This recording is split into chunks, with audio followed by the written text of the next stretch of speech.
This episode of the Keep the Promise podcast is brought to you by, well, us. We didn't just choose this life. We took an oath. An oath to be aggressive when the situation demands it. An oath to stay fit so we can give our best when the stakes are highest. But let's be honest, this job isn't just about fighting fires. It's about resilience, readiness, and being well-rounded in every aspect of our lives. That's where Keep the Promise steps in. As a patron of Keep the Promise, you're not just supporting a podcast. You're joining a community of like-minded, aggressive firefighters who want to be the best at their craft. You'll gain access to daily workouts designed to keep you fit for the fight, weekly mindset meditations to sharpen your mental edge, and early access to podcast episodes packed with the insights that you need to stay on top of your game. And it doesn't stop there. You'll get exclusive content, special guest interviews, and discounts on merch that shows the world that you're serious about upholding the oath. So if you're committed to being the best on the job and off the job, join us. Support Keep the Promise on Patreon and take your place among firefighters who know that our strength is in our unity, our readiness, and our relentless pursuit of excellence. Go ahead and visit joinkeepthepromise.com to join our community. Now, let's get into today's episode and continue our mission to become the most resilient, well-rounded firefighters that we can be.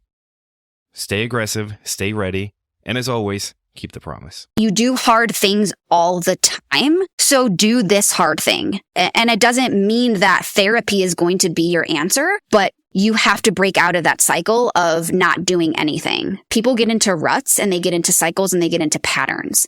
And the only way to break that, literally, is to do something that's not a part of your cycle or your pattern.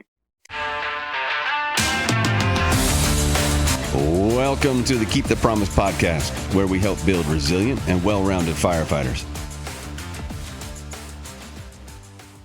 Give me your thoughts on peer teams versus CISM teams. Well, I don't know. Can I just maybe I can open it up with my weird thought about how I believe departments should work. Go for it. Okay. The Utopia Fire Department. This is the fire service according to Sammy. This is actually where I wish Dave would be here, because this is one of his favorite pastimes is to apply for chief positions all over the place that he's completely unqualified for just for fun. And so we always joke and we tell our department system, they're like, one day he's going to get a chin bump. And then what are you guys going to do? And his vision is to become a chief that he's completely unqualified for, and then call the department the Friendly Fire Brigade. Friendly Fire Brigade. Or Friendship Fire Brigade. That's what he wants to do. Mm-hmm. That's his envision of the department that Dave would like to run. Everybody's best friends. So I was going to say, don't hire me because I'm going to come in with my crackhead energy and we're going to be fighting each other in no time. He's going to be like, this is not aligned with the Friendship Fire Brigade. Former Friendship Fire Brigade. Now we beefing.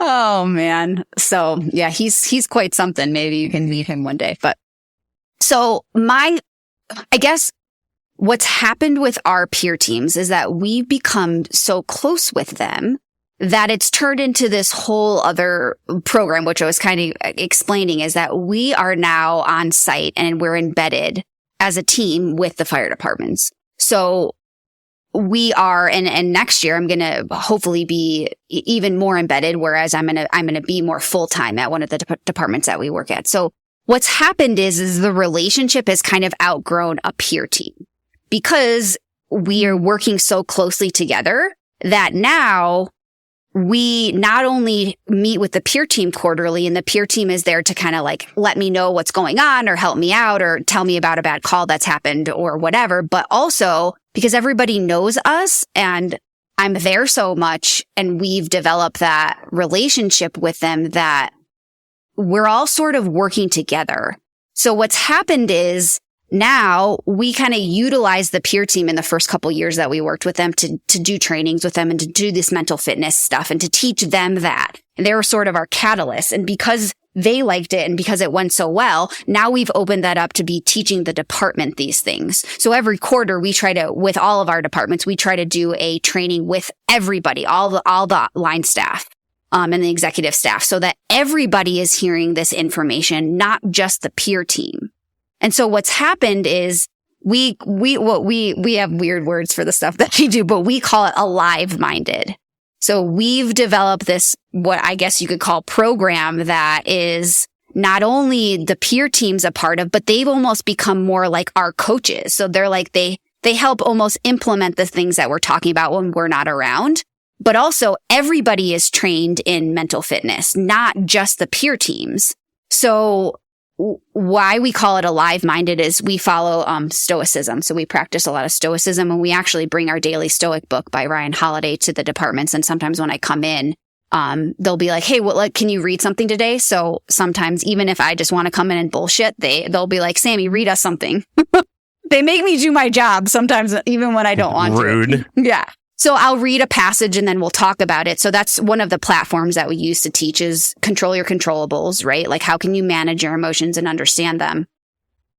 And one of the things that the Stoics talk about is alive time, or Ryan Holiday talks about is alive time. And that means that you're actively engaged in your life and you're making decisions based on what you can do instead of complacency. So instead of what he calls dead time, which is you're kind of sitting back and letting life happen to you.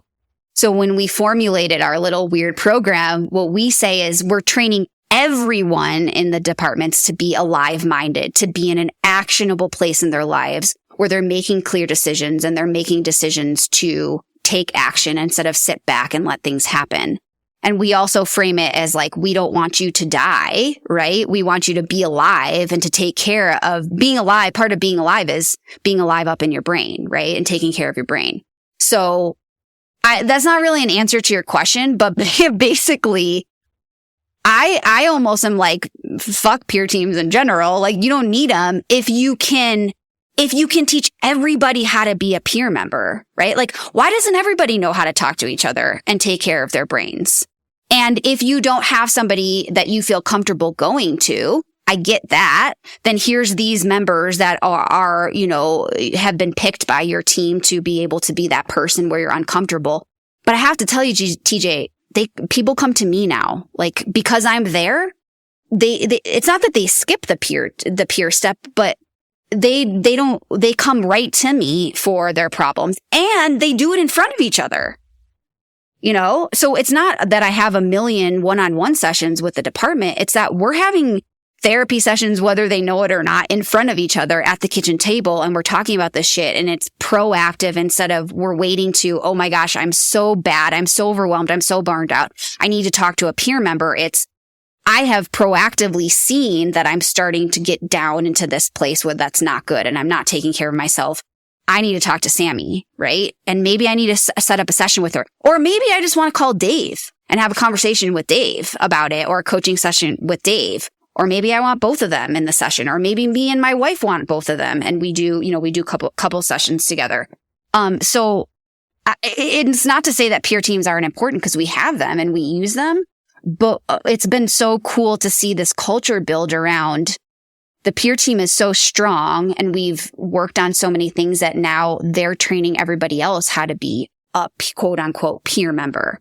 And when a bad call happens, they're doing it without me, right? Like sometimes they don't even call me. I have one guy from one of the departments I'm there the most, and he's like I always call him my top star, because he's just on top of shit all the time. And he'll be like, hey, just so you know, Sammy, this call happened. It was pretty fucked up.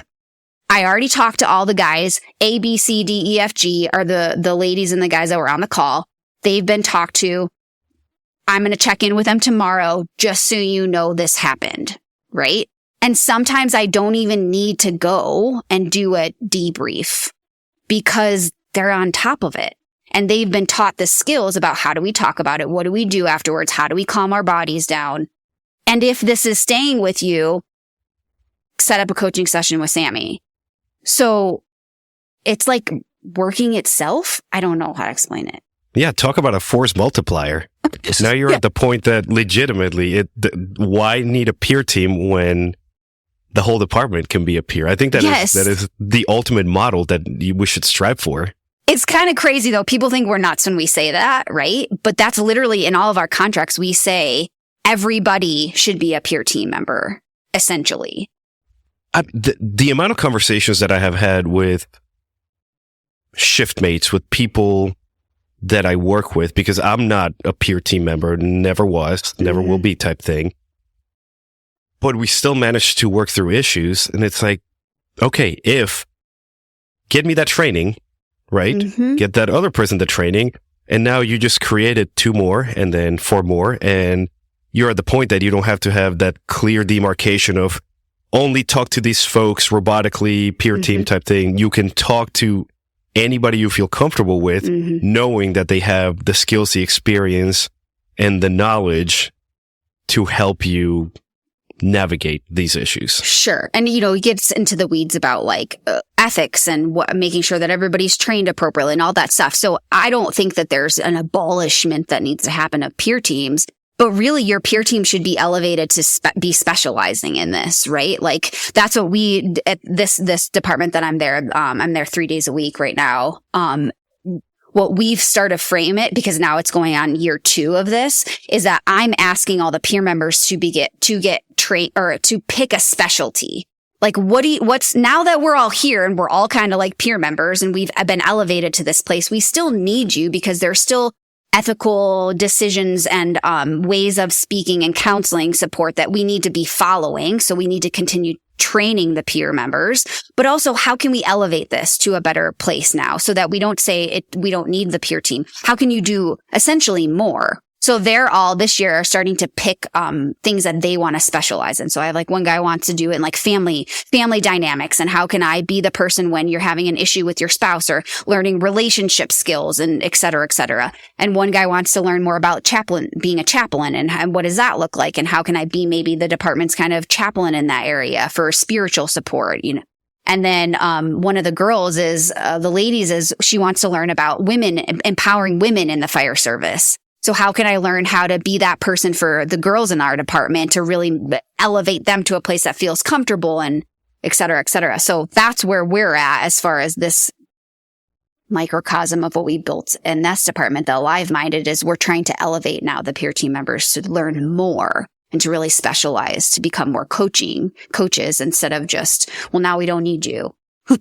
I like it. That is something that I never even thought about because I'm still stuck in the peer team versus CISM battle because I have experienced both. And most days I just want to nuke CISM from the stratosphere. Well, sure.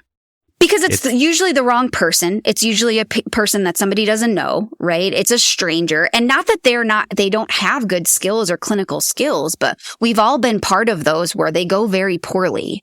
Right. And nobody talks horribly. or it goes into a very, hard, like hot wash of everything that happened. That's not meant to be. It's more of a debrief instead of anything emotional, right? Or support. We actually changed that name too. We just like changing names. So now we call our debriefs, mind rewinds.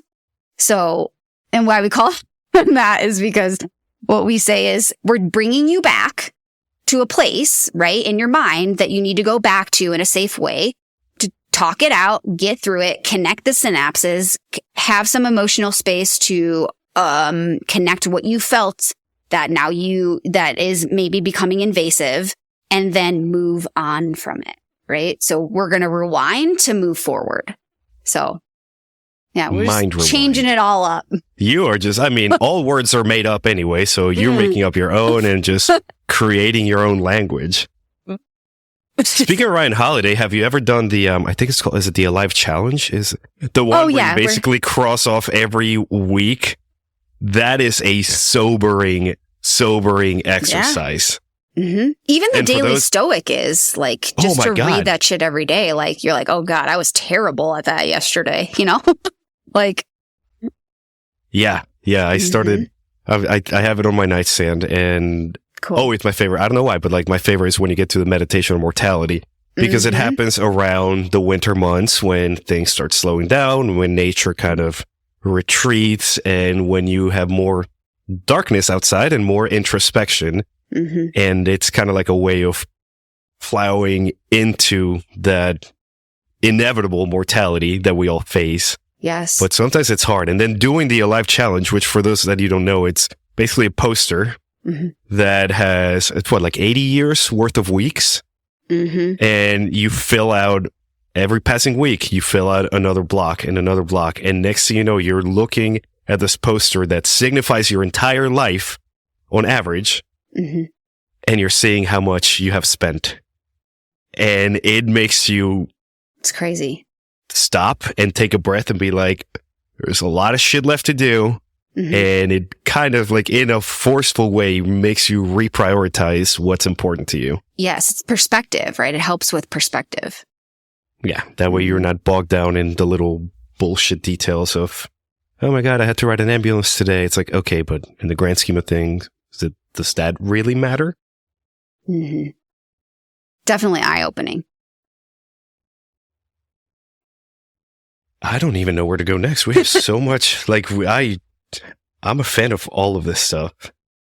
Okay, let's just go. Let's serve you with an easy one. Okay. So I'm a first responder. I am going through shit, but I'm hesitant to talk to anybody, to even acknowledge my mental fitness. What advice would you give me? Gosh. Stop? That's not going to work for first responders. Are you kidding me? I mean, well, it's hard, right? Because, you know, I think about all of the things that are potentially going on for that person, right? So who are they talking to? Who's their family members? Do they have somebody to go home? And then if I'm going to give them advice, how am I giving them advice? I'm giving them advice on this podcast. That's different than if, you know, this person doesn't have any support at their department or they don't have a clinician. But if they do, I would just say, like, you have nothing to fucking lose. Like, just try, right? You do hard things all the time. So do this hard thing. And if you hate it, you hate it. And it doesn't mean that therapy is going to be your answer, but you have to break out of that cycle of not doing anything. Because I think that that's the hardest thing for first responders to get over is they think they have to do this one thing, like go to therapy or talk to somebody, and it's specific no, just do something hard, do something different than you normally do. Great. If that's therapy, awesome. I'm super proud of you because I know that it's helpful and I know that it works, but do something different. People get into ruts and they get into cycles and they get into patterns. And so, the only way to break that, literally, is to do something that's not a part of your cycle or your pattern. So we always try to frame talking about mental fitness, going to therapy, working on your brain, exercising your mind as it's not weak like we always have said it was. It's actually requires you to use a lot of courage and strength. Because essentially it's different than what you believe you're supposed to do. So it's like we're talking about how breaking out of your comfort zone is weak. Like that doesn't make any sense. It's going to be the strongest thing that you ever had to do. So I guess my advice to them would be to kind of challenge their own idea of what strength and weakness means, because doing something hard is strong. And going to therapy or talking about your brain or being vulnerable in front of somebody, whoever that is hard. It's not easy. Hey friends, I want to take a quick moment to ask you to support the show by leaving a rating and a review on your favorite platform. Your support means the world to us, and it helps spread the message to even more people. We've gotten thousands and thousands of listeners, and those high ratings help our show become more discoverable, allowing us to reach even more listeners and make an even greater impact. So if you've enjoyed what you heard so far, please take a moment to leave a rating and a review. It only takes a few seconds and it makes a huge difference. Thank you so much. And now let's get back to the show. You are super straightforward. You're one of us. You're part of the fire service and you use vulgar language and dark humor to get the point across and to help people. Have you ever run into a situation where that has backfired on you? Oh, yeah, for sure. So like I said, or, my upbringing and how I grew up, like I always was kind of trying to find my way, but I was that weird, like a tomboy, super weird, didn't know how to show up. And so when I met, my people, finally, I got to be myself, and I just haven't looked back. And I believe it helps me, but not just because, I can be vulgar and talk about weird shit, but also because I get to be myself, and I don't have to be like, oh, I'm your therapist today. I just get to be Sammy.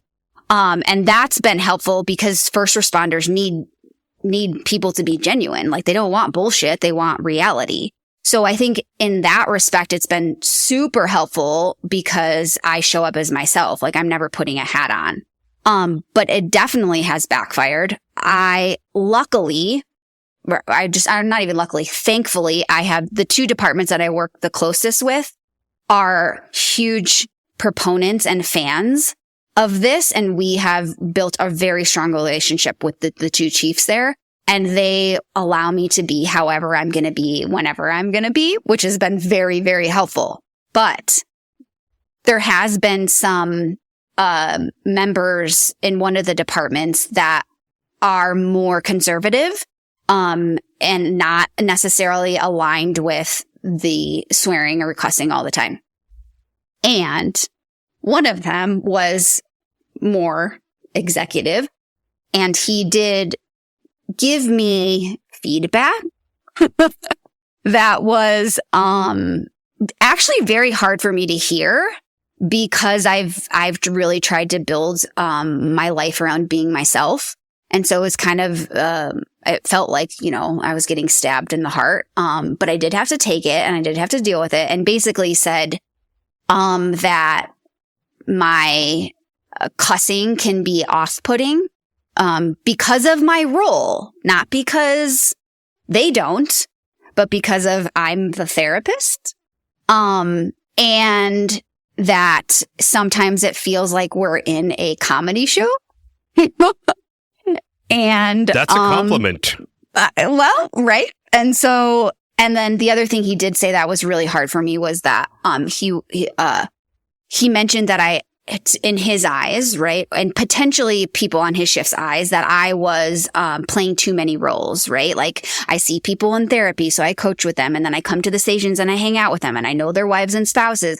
And then with company events, like parties or things outside of work, I'm invited, and then they see me there. So that could be, so he said, essentially wearing a lot of these roles is off-putting, which heard, understood, took the feedback. But I'm just gonna be honest, it was really hard for me to hear that, because that's the whole point of what I'm trying to do, is not have those walls, right? And to not be so black and white about what we're doing, and to be real, be you guys.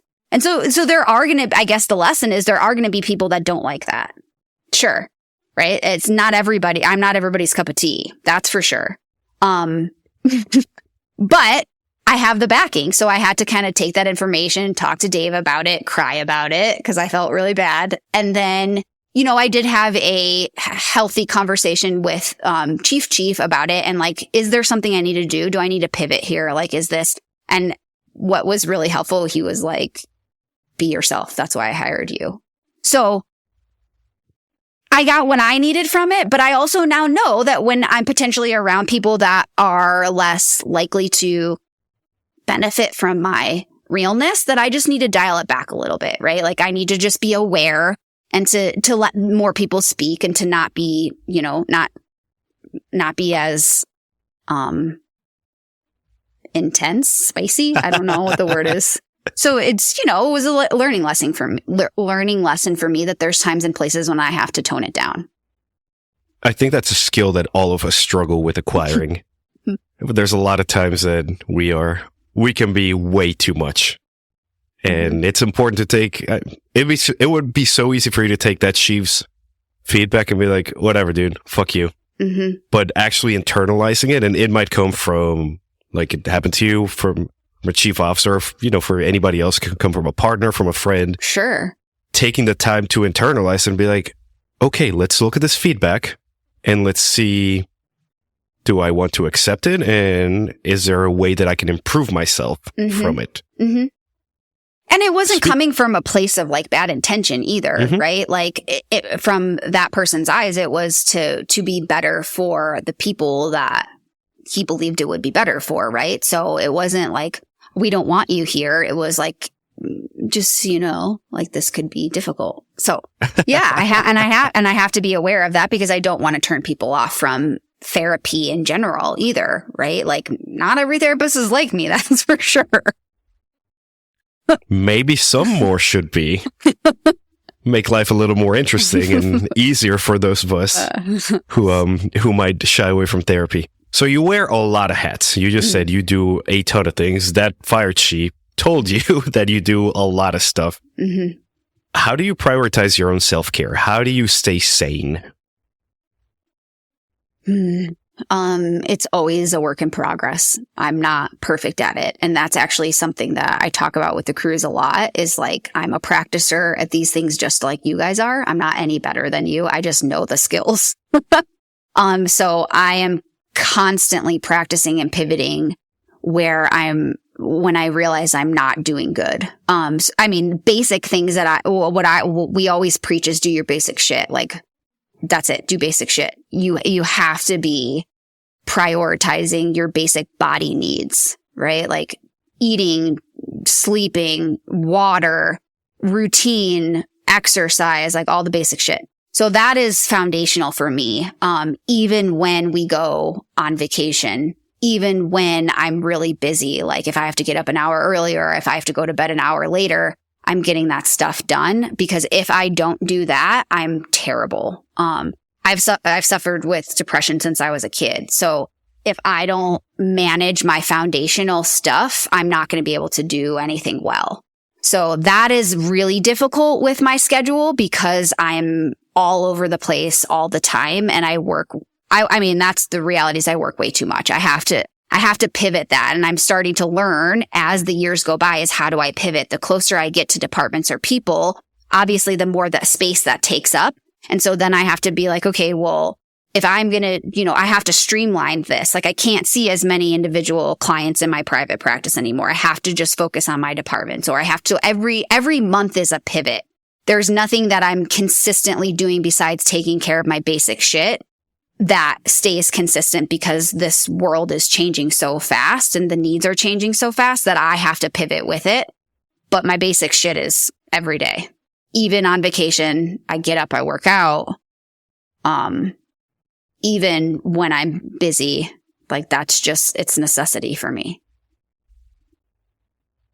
So you just mentioned that everything is constantly changing.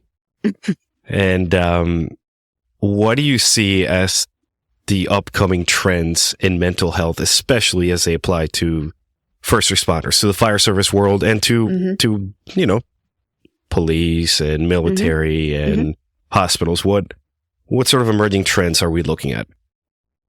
Well, I hope that the emerging trend is like, you have to be talking about this stuff. Like this has to be a part of your procedure, your safety procedures, your training procedures. Like we cannot keep waiting for people to call a therapist when they're about to kill themselves, right? Like we have to be more proactive in approach. And I'm seeing that trend like in departments. Like there's a department not too far from us that is going to hire a clinician full time, and I've obviously been doing this for 2 years now with my departments and they're bringing me on more, so I'm seeing the trend that they're starting to recognize that mental health needs to be a part of protocol and what they're teaching their crews and how they're implementing support and what that looks like. I think a lot of departments all over across the board, because we work with law enforcement too, and dispatch advocates, all of you guys, but medics. But I'm seeing that all the departments have already implemented, like, here's resources when you need it, right? Here's a list of people that you can go see, but that's it, right? Nobody really knows how to do it. Nobody knows what insurance is going to cover. Nobody knows who's going to, all that stuff. So they have that, but the trend I'm seeing is they're starting to realize that that's not enough. And that departments need to be more involved in providing services and not just saying, here's where you go when you need it. I like that. I hope. I think we're going in that right direction because, you're doing this in your microcosm and we're seeing it places over here on the East Coast. So that gives us that hope that it's that grassroots movement that's starting to take hold because, every time we hear about a firefighter suicide, it's one too many. Like I've talked about it on an episode that I just published with Sean Canant from Philo Apparel, but we knew the same guy, a guy in St. Augustine area. I keep forgetting the county. I knew the guy, went to Rad Nuke school with him and got off work and went home and killed his wife and then killed himself. We're all just like, the fuck, bro? Like, where did that come from? And that's another one that we couldn't save, another one that got away from us, and that's way too many. And it's one of those things that, go ahead. No, it's so messed up. We do a resiliency training where we just kind of talk about the basic shit. It's like a basic shit training. Like, you need a foundation, right, to battle the statistics. And we start with the statistics and we're like, here's what they are. We pulled the statistics from different websites to show law enforcement and firefighter dispatch, EMS suicides, and we show our communities like, you guys are killing yourselves more than you're dying on the line of duty, right? Like, that's just real. And then, and we'll always say, we'll intervene by saying, look, we understand that lots of people kill themselves. Civilians kill themselves too. We're not saying that you're the only group that does. But what we are and what we do want to make very, very fucking clear is that this community specifically is sacrificing yourselves to do this job, right? You are sacrificing your safety to do the job. And that is why suicides are unacceptable, right? So we're asking you guys, go save us and protect us no matter what the situation is. And you guys are killing yourselves on top of the potential that you will die on the line of duty. That's, to me, it's like this ridiculous. It's heartbreaking. We all get in and we know that, okay, fires and freak events and, that stuff can take us out. And the worst part is realizing that it's all the other stuff, the suicides, the cancer, the mental, like everything else that we don't expect, the heart attacks, like the stuff that we never expected to have to contend with. It's like, oh, no, like chances of dying in a fire, not great. But chances of me coming home and starting a shotgun, way higher than I expected. 3 times more likely. Jesus Christ. Your department is 3 times more likely in a given year to have a suicide than a line of duty death. Yeah, it's gut wrenching. It is. It's, for me, it really hit hard talking to a couple of folks after a line of duty death, and even a couple of folks who weren't even in the department after the fact, I had one, and I've told this story before, who came to me and said, hey, thank you for that conversation we had back in March, April of last year, because I was going to take my life the following day. And I'm shit. I had no clue. I was probably an absolute dick the entire conversation. Oh my God. Or maybe that's what they needed. I don't know. But it feels like that evil lurking around every corner that it's just like, guys, we're dodging it for now. But there's going to come a day that we can't dodge it anymore. Yeah. And we should be able to we shouldn't have to deal with that. Exactly.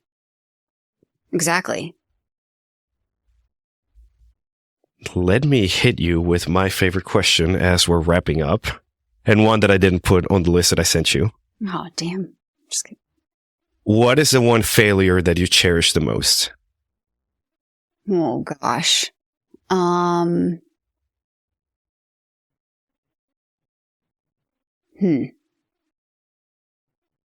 Failure that I cherish the most. I don't know. It's hard to answer that because I feel like I've failed so many different times in my life. But it's hard for me to think about them as failures, I guess, because I'm where I am now, right? And all of those little things that have happened have become successes in some way. Like if I didn't fail, I wouldn't have learned anything. So it's hard for me to pick one because I've had so many. But I would just say, like in my going through like my own mental, struggles, like with my depression and with, my eating disorder and with the struggles that I've had in relationships in the past, like those were failures, right? I mean, I was sick, like I couldn't work. My first marriage failed. Like those are legitimate failures. And being a patient, of mental illness, right? And being someone who, has been married twice, right? Like Dave is my second husband. Those have taught me skills how to not go down those paths again. So those are the skills that I bring to the table when I come to the fire station and talk to my brothers and sisters and hang out, right? Like I can be like, yep, been there, done that, failed at that. And that not only gives me the ability to present skills in ways that me and Dave have worked through problems now because we don't want our marriage to fail and because we've learned from our past, but also now I have the ability to connect on a level that's, like I said, you said I'm broken too. And so now we're equal, right? Like your struggles, my struggles, we all have them. And so yes, they're failures and things that I've gone through, but they've given me the ability to bond with my community and not be perfect because I'm the furthest thing from that. Sammy, where can we find you? Where can we connect with you? I knew you were going to ask me this, and I was like, I got to look because I don't even know the exact handle. I'm pretty sure. Our company's page or on Instagram. We just have an Instagram page, and it's elevate_team Freyta. So it's our last name. And we just say that because we call each other a team. And then our website is elevatecoaching.team. So those are the two places if you're interested in learning about this crazy shit that we're doing at departments, I would go to. And then I do have my own Instagram page, it's not really therapy page. It's just Sammy page, but it's Good Rain Therapy. So raining outside, the good rain. And the reason why I call it that is because, believing in just that, even though it's raining and we might look at it as something bad, that rain is, we can look at it as good. And what's the perspective change that we can have about life and outlook. So those are the 3 places that you can find us. Listen, this has been eye-opening. This has been incredible. It's an awesome journey. And I feel that even just coming off a therapy session earlier today, I still got a ton from it. And I know that since I did, the rest of our community will get a lot out of it. And we're still continuing that fight against the evils of that mental health can wreak on our people. So thank you so much for taking the time to talk to me today. And we'll definitely do this again in the future. We're going to have Dave on at some point. And we'll continue this battle for our people. Thanks, TJ. Thanks for what you're doing. It's been super cool to meet you and talk to you and laugh with you. So I appreciate it a lot.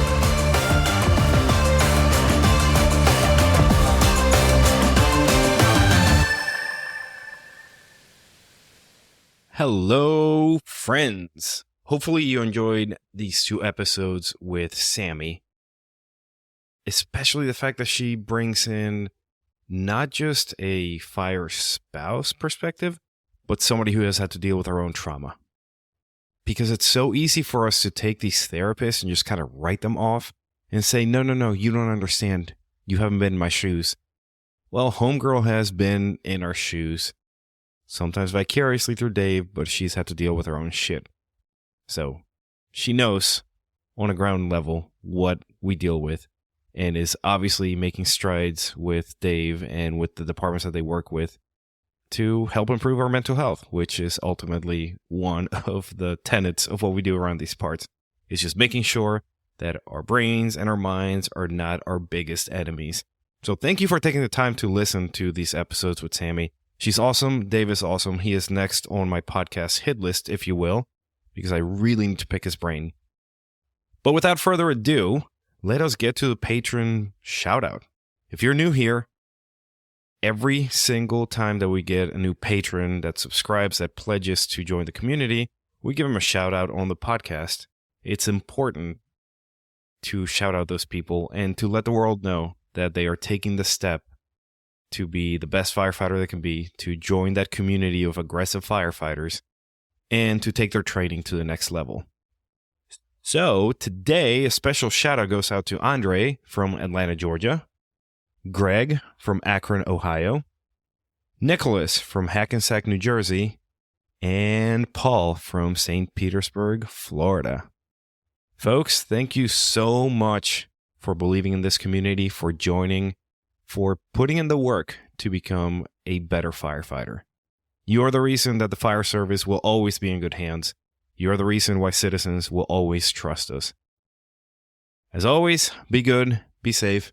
Catch you later.